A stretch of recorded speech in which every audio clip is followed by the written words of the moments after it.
You are about to take a quiz or complete an assignment with Google Quizzes, aka Google Forms.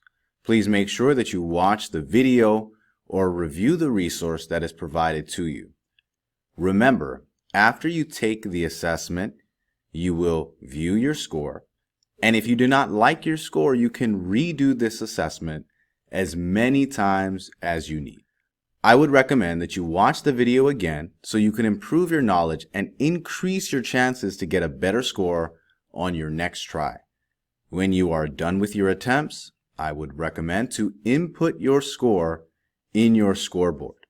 This is a resource that I created so that you can easily keep track of what you've done in the class. All you have to do is click the icon and download your copy, and then you will indicate whether or not you've completed an assignment, and as I mentioned, you will put your score as well. If you are doing a quiz or an assignment that has levels, you don't have to complete every level. However, the more levels you complete, the higher your grade will be. Another thing, you only want to move on to the next level if you got everything correct on the previous level. If you move on without getting everything correct, you will be more confused. This is because as the levels increase, so does the complexity.